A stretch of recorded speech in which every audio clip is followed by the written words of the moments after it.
Have you ever stopped to think about how the stories we hear, maybe the music we listen to, even what we eat, how all that stuff actually, shapes who we are? It's a powerful thought, isn't it? How a story can shift values or a rhythm can set a mood for a whole society. Exactly. And it's definitely not a new idea. Today, we're going to dive deep into a really foundational text, Plato's The Republic. We're zooming in on book 3. That's right. And our mission really is to unpack how Plato, speaking through Socrates, lays out this incredibly detailed plan. It's all about molding citizens for his ideal state. We'll be focusing on the education of the guardians, the future leaders and protectors, and it covers everything from poetry right down to diet. Seriously comprehensive. Totally. We'll look at his sources, some surprising rules he sets out, and maybe what that means for how we think about influence in education today. Okay, sounds fascinating. So let's kick things off with that first big idea, the power of stories. Plato saw this as absolutely crucial, didn't he? Especially for the young. Foundational. He believed the tales kids hear, the theology they learn. That's what instills honor for gods, for parents, and builds friendship, loyalty. It starts right from the beginning. It really does. Yeah. And the first big censorship he calls for is pretty striking. He says tales that make people fear death. They need to be controlled. Why? What was the reasoning there? Well, his argument is future warriors need courage. Right. So that they can't be thinking the underworld is some real and terrible place. He literally says, obliterate passages that paint it that way. Like specific example? Oh, yeah. Lines like, I'd rather be a poor servant on earth than rule over all the dead. Or that bit about souls in Hades having no mind at all. Wow. And definitely no descriptions of souls like flitting shades or weeping over their fate. Plato's reasoning is blunt. He says these things are untrue and they harm our future warriors. So they should fear something else more. Exactly. They should fear slavery, dishonor, much more than death. It shows you he saw the afterlife narrative not just as belief, but as a civic tool. Control the story of death. Control the willingness to sacrifice. Quite something. It is. And it doesn't stop there. He also wants to regulate grief. Grief? Okay, why take aim at lamentations? What's wrong with showing sorrow? Well, it ties into his ideal of the self-sufficient guardian. He wants them to be so inwardly strong that loss of friend dying, losing fortune, barely shakes them. So public weeping is a sign of weakness? In his view, yes, a sign of dependence. Yeah. He says leave the wailing to women, and not even good ones, Yeah. or men of a baser sort. Harsh. He points to Homer's Achilles, rolling around, pouring ashes, wailing, or rolling in the dirt. He says no. Gods shouldn't be shown lamenting either. And the reason? Guardians must scorn to do the like. If gods and heroes weep, the youth will think it's okay, leading to, as he puts it, constant whining. Okay, so no intense grief. What about other strong emotions? Laughter, for instance. Also restricted, which is surprising, right? Yeah, definitely. He argues that a fit of laughter indulged to excess almost always produces a violent reaction. So he actually bans Homer's line of the gods having inextinguishable laughter watching Hephaestus. Why? Laughter seems harmless enough. His logic is that figures of worth, gods included, shouldn't be shown overcome by anything, even laughter. It encourages a lack of self-control, lack of shame. Even joy needs limits. This is painting a picture of an incredibly controlled emotional landscape. Which brings us to truth and the noble lie. How does he justify that? It feels like a big contradiction. It's a major tension, absolutely. He says truth is highly valued, but lying. That can be useful, like a medicine to men. Medicine? How so? Only the rulers, he says, can use lies for the public good. Maybe when dealing with enemies or even their own citizens. But just the rulers? Just them, private citizens, strictly forbidden to lie, especially to rulers. He compares it to a patient lying to their doctor or a sailor to their captain. It's a heinous fault. And if they do lie? They get punished. Lying by anyone else is seen as subversive and destructive. So the noble lie isn't okay for everyone. It's a specific tool for statecraft, a necessary evil for the greater good, in his view. Got it. Okay, so controlled emotions, strategic lies. Yeah. What about temperance and obedience? How does the system encourage those? Through the stories again, by approving certain lines and rejecting others. Example. He likes things like Diomedes saying, "Friend, sit still and obey my word," or descriptions of soldiers marching in silent awe of their leaders. That promotes obedience. And what gets rejected? Disrespectful talk to rulers, like calling someone heavy with wine with the eyes of a dog and the heart of a stag. Also, Praising indulgence, tables full of food, or saying it's sad to die of hunger, that's out. What about gods misbehaving? Big no. Tales of lust, like Zeus getting distracted by Hera or Hephaestus trapping Ares and Aphrodite, banned. Instead, they promote stories of endurance, like Achilles telling his heart, "Endure, my heart, far worse hast thou endured." So it's a constant curation of narratives. Completely. Shaping self-control, shaping respect for authority. And the final big prohibitions seem to be around greed and impiety. Precisely. No singing stuff like gifts persuade gods and kings. Achilles shouldn't be shown taking Agamemnon's gifts or demanding money for Hector's body. What else? Tales of Achilles being insolent to Apollo, dragging Hector's body, slaughtering captives all rejected. Stories of heroes doing horrid rape or other impious and dreadful things like Theseus and Proetus, also out. And the reasoning holds steady. Yes. Gods aren't authors of evil. Heroes should be better than ordinary people in showing them doing bad things. That just engenders laxity of morals among the young. Fictional figures are moral templates. Okay, let's pull this section together then. This intense focus on stories censoring death, grief, laughter, promoting obedience, banning greed and impiety. It's all designed to build a very specific type of citizen. Exactly. Courageous, fearless of death, temperate, respectful, loyal, not prone to emotional excess. It's a holistic blueprint for moral education, starting with the narrative they consume. Now, we've talked about what stories are told, but Plato also digs into how they're told, the style of expression itself. What's this distinction he makes between narration and imitation? Right. He breaks it down into three styles. First, there's simple narration. That's when the poet just speaks as themselves, telling the story. Okay. Second is imitation, or what he calls mimetic. This is where the poet, or storyteller, actually becomes the character using their voice, gestures, think tragedy, comedy, acting. Embodying the role. Exactly. And the third is mixed, which is just a combination of both, like you often find in epic poetry. So why is imitation, that acting part, potentially problematic for the Guardians? Why shouldn't they be imitators? It comes back to a core Platonic idea. One man, one job.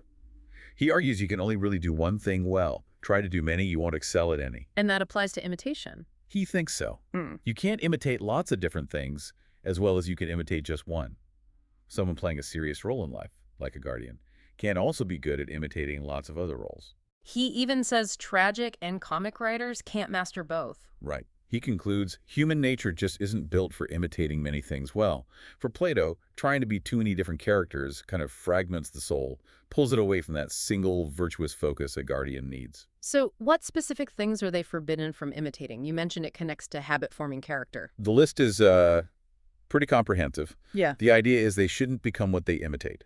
So no imitating. Women especially quarreling, grieving, sick, in love, or in labor. Okay. No imitating slaves doing their duties. No imitating bad men, cowards, scolders, mockers, madmen. Even craftsmen. Yep, no imitating smiths, rowers, bosuns.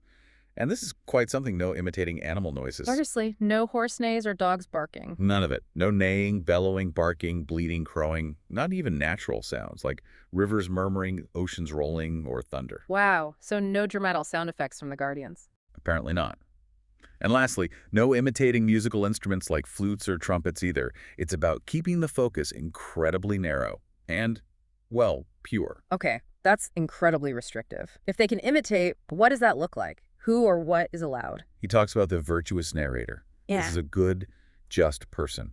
They will only imitate other good people, especially when those people are acting firmly and wisely. What about when good people aren't at their best, like sick or drunk? They'll imitate that less, and they'll disdain imitating unworthy characters, maybe only briefly, in jest. The style should mostly be simple narration with just a tiny bit of imitation mixed in. The idea being they don't lose themselves in the role. Pretty much. Their own virtuous characters should still dominate. And what about the other kind of performer? The one who can imitate anything, the unscrupulous one. Ah, yes. Plato says this type will imitate anything seriously, not just for fun, often in front of big crowds. Think of a really versatile mimic or impressionist. Sounds like popular entertainment. Exactly. And Plato acknowledges they're popular. But he says they're unsuitable to our stage. Yeah. Their art is almost all imitation, voice, and gesture. Very little narration. Why unsuitable? Because it promotes a manifold nature being many things. Yeah. The ideal state needs people who are one thing. One man plays one part only. That versatility we often admire.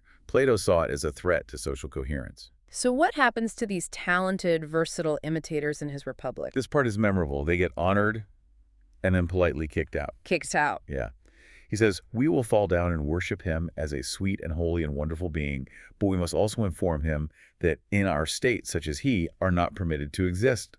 The law will not allow them." Wow. They'll literally anoint him with myrrh, put a woolen garland on his head, marks of respect, and then send him off to another city. Why go to such lengths? Why not just ignore them? Because the state needs a different kind of artist, a rougher and severe poet or storyteller who will imitate the style of the virtuous only. Consistency is everything. That pure, singular focus of the Guardians can't be jeopardized by art that introduces too much variety or complexity, no matter how appealing it is. Okay, so we've covered the stories themselves and the style of telling them. Now let's move into music, proper melody, and song. How does that fit in? Well, Plato sees song as having three parts: words, melody, and rhythm. And the words follow the rules we already discussed. Exactly. No lamentation, no softness, no intemperance in the lyrics.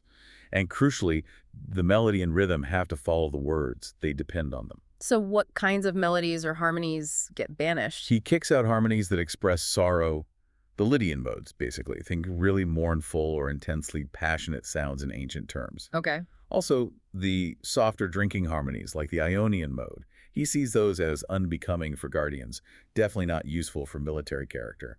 Softness, indulgence out. So what's left? What harmonies are allowed? Only two main ones, the Dorian and the Phrygian. And what do they represent? Dorian is for courage, warlike, stern resolve, enduring hardship. Phrygian is for temperance, peace, persuasion, moderation, handling success well. And this affects the instruments too. Absolutely. No complex music means no multiplicity of notes, no panharmonic scale, and no complex instruments like the aloes, the double reed pipe capable of wild sounds. Just a simple lyre, the harp, and maybe a basic country pipe. Purity and simplicity in sound. And rhythms. Same principle applies. Same principle. Rhythms must be simple, expressing a courageous and harmonious life. They have to fit the virtuous words. No complex meters. He even mentions an expert, Damon, who could identify rhythms expecting meanness, insolence, fury, all the bad stuff. Only rhythms conveying virtue are allowed. It's just incredible, the level of detail. Why? Why is he so obsessed with regulating every note, every beat? What's the fundamental connection for him? It always comes back to the soul. He argues good rhythm fits good style, harmony fits good words, and it all shapes the temper of the soul. Beauty, grace, good rhythm these things come from, and cultivate a rightly and nobly ordered mind and character. So art isn't just decoration. Not at all. It's fundamental education. The goal is for the youth to constantly absorb these graceful, harmonious influences. Ugliness, discord, complexity. These are linked to bad character. Grace and harmony. They're twin sisters of goodness and virtue. Simplicity equals moral strength. In his view, yes. It protects against the softness that could weaken resolve. It's an entire ecosystem designed to build character through aesthetics. And this isn't just for poets and musicians, right? This control extends further. Oh, much further. To all artists and craftsmen, sculptors, builders, everyone creative, they're banned from showing vice and intemperance and meanness and indecency in their work. And if they can't comply? They're prevented from practicing their art in his state. The reasoning is that guardians shouldn't grow up surrounded by images of moral deformity. They need to live in a land of health, amid fair sights and sounds, where beauty can just flow into their eyes and ears like a health-giving breeze and unconsciously draw their souls from the earliest age towards reason and goodness. The whole environment is a teacher. Okay, so aesthetics shape the soul. What about the body? Let's talk gymnastic training. How does that fit with the music? Gymnastic training should also be simple and good, especially military gymnastic. He looks again to Homer's heroes. What did they eat? Soldiers' fare. Basically, roast meats easy to cook anywhere. No fish, interestingly, even though they were often near the sea, and definitely no fancy sweet sauces. So simplicity in diet, too. What's forbidden? Things like elaborate Syracusan dinners, complex Sicilian cookery, also no Corinthian girl as his fair friend, linking luxury food with licentiousness. And no Athenian confectionery fancy sweets are out. And the reason is the same as with music. Exactly the same. Complexity in food and lifestyle leads to license and disease, just like complex music does. Simplicity in music breeds temperance. Simplicity in gymnastic breeds health. Keep the body strong, but don't indulge it. What happens if a society doesn't follow this? if it ignores this link between simplicity, health, and justice? Plato sees a direct negative consequence. As intemperance and disease increase, so do courtrooms and doctors' offices. He thought that was a bad sign. A terrible sign. Disgraceful, he calls it, for supposedly educated people to constantly need judges and physicians. It shows a want of good breeding. Worse than needing a doctor for a wound. Much worse. Needing medicine because of laziness and bad habits, self-inflicted illness, that's a real disgrace in his eyes. He even brings up Asclepius, the god of medicine. What about him? He says Asclepius and his sons cured specific illnesses in generally healthy people, but they wouldn't try to lengthen out good-for-nothing lives or treat chronically unhealthy, intemperate people. It was useless to them and the state. Their approach was almost like statecraft, focused on the health of the whole. Interesting distinction between doctors and judges, too. Yes, a good doctor might benefit from having been sick, they understand it, but they cure with their mind. Yeah. A judge, though, they must not have grown up around vice or committed crimes themselves. How do they judge evil, then? Through late and long observation of it in others. Guided by knowledge, not personal experience. This preserves the integrity of justice. Too much personal indiscipline, Plato thinks, leads to a sick, overly litigious society. So drilling down, what's the ultimate goal of combining music and gymnastic? It's not just about a healthy body and a cultured mind separately, is it? No, it's about the soul. The teachers of both are really aiming to improve the soul. How so? What's the danger of imbalance? Well, if you focus only on gymnastic, you become hard, fierce, maybe even savage. All spirit, no softness. And only music. You become too soft, melted, effeminate. All sensitivity, no strength. So the goal is balance. Perfect balance. Harmonizing the spirited part courage, drive with the philosophical part, gentleness, learning. The person who achieves this perfect blend, tempering the soul through both. That's the true musician and harmonist. And this harmonious soul is... Both temperate and courageous. This balance, this inner harmony is absolutely crucial for the leaders and for the state's survival. Okay, so we have this incredibly detailed education system designed to produce these balanced, virtuous individuals. Now, who actually gets to be in charge? Who rules? It has to be the elders and the very best among these guardians. What qualifies them as the best? They need to be wise, effective, and most importantly, show the greatest eagerness to do what is for the good of their country. They have to genuinely love the state, see its interests as their own, total dedication. That sounds incredibly demanding. How do you even find people like that? How are they selected and tested? It's a lifelong process. They have to be watched constantly at every age to see if they hold on to their resolution, their commitment to duty. Do they forget it under force or enchantment? Force or enchantment? What does he mean? He breaks it down. Tests for theft, meaning do they lose their conviction because someone persuades them otherwise, or do they just forget over time? Tests for force, do they change their mind under pain or grief? And tests for enchantment, do pleasure or fear sway them? So they're put through trials. Intense trials, toils and pains and conflicts, tested with terrors, tested with pleasures, more thoroughly than testing gold in a fire. And the goal? To see if they stay armed against all enchantments, keep their composure, their rhythmical and harmonious nature. Those who pass every test at every stage, victorious and pure, they become the true rulers, the guardians with a capital G, honored in life and death. And those who fail? They're rejected. They might become the auxiliaries, the supporters, the soldiers, but not the top rulers. This brings us back to that noble lie, or the Phoenician tale. Why is this specific story necessary, even after all this testing? It seems Plato felt it was a crucial, needful falsehood to solidify the social structure and everyone's acceptance of it. It's told first to the rulers, then the soldiers, then everyone else. And this is the myth of the metals. That's the one. The story goes that all citizens were actually formed inside the earth, their mother. They're all brothers and sisters, but God mixed different metals into them when he made them. Gold, silver, brass, and iron. Exactly. Gold for the rulers, giving them the natural ability to command. Silver for the auxiliaries, the soldiers. And brass and iron for the farmers and craftsmen. Does this mean ranks are fixed by birth? Mostly, the myth says the metals breed true. But crucially, a gold parent could have a silver child, or a brass parent could have a gold child. Ah, so there's mobility. There has to be. The rulers must test the children, see what metal they truly have, and assign them to the correct rank. No nepotism. If a ruler's child is brass, they must become a craftsman. If a craftsman's child is gold, they must be raised to rule. And there's an oracle involved. Yes. A warning that the state will be destroyed, When a man of brass or iron guards the state, it locks in the hierarchy. What's the ultimate point of this myth? To make everyone care more for the city and for one another, it creates a shared origin story, explains the social order as natural or divine, and aims to prevent envy between the classes. Plato himself admits it's unlikely the first generation will buy it. But maybe later generations will. That's the hope, that it becomes an accepted truth for their children and posterity after them. It's about social cohesion through a shared foundational myth. Okay, so the rulers are selected, tested, and their place is cemented by this myth. What about how they actually live day to day? It's quite radical, isn't it? Extremely radical, basically communal living, almost like monks or soldiers. No private property. None beyond absolute necessities. No private houses they can lock others out of, no private stores of goods. How do they eat? Where do they get provisions? They get a fixed stipend from the other citizens, just enough for the year's basic needs, no surplus. It's rations for trained warriors, enough for temperate, courageous people. And they eat together, mess, and live together like soldiers in a camp. And absolutely no personal wealth, no gold or silver. Strictly forbidden. The myth helps here. They're told they already have divine gold and silver mixed into their souls by the gods.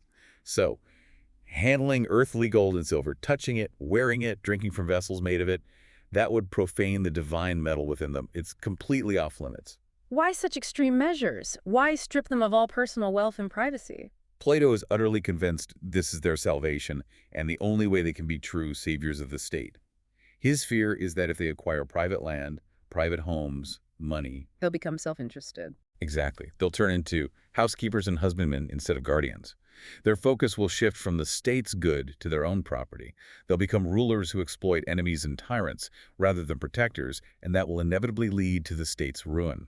For Plato, property is the ultimate corrupting influence on power. So removing it entirely is the only guarantee of their loyalty. That's his stark conclusion. Their identity must be completely merged with the state's well-being. No distractions, no personal temptations. Wow. Okay, we've covered a huge amount: the stories, the art, the music, the physical training, the selection, the myth, the lifestyle. Looking back over this whole deep dive into Book 3, what really stands out to you about Plato's vision? What's truly remarkable, I think, is the sheer, maybe radical consistency of it all. Yeah. Every single piece, poetry, music, diet, living arrangements, even how you grieve or laugh, it's all meticulously engineered. Nothing is left to chance. Nothing. It's all designed to shape a very specific kind of character, laser-focused on serving the state. And it really makes you wonder, doesn't it, about our world today, just saturated with information, influences coming from everywhere, often with no design at all. Right. What impact is all that having on us? Exactly. What character is being shaped in us, maybe without us even realizing it, by everything we consume? It's a pretty profound question Plato forces us to confront. And maybe pushing it further. What kind of guardians, what kind of leaders, what kind of citizens are we shaping, consciously or not, through the stories we tell, the rhythms we live by, the lifestyles we embrace? What kind of society does that build? Definitely something worth thinking about long after this discussion ends.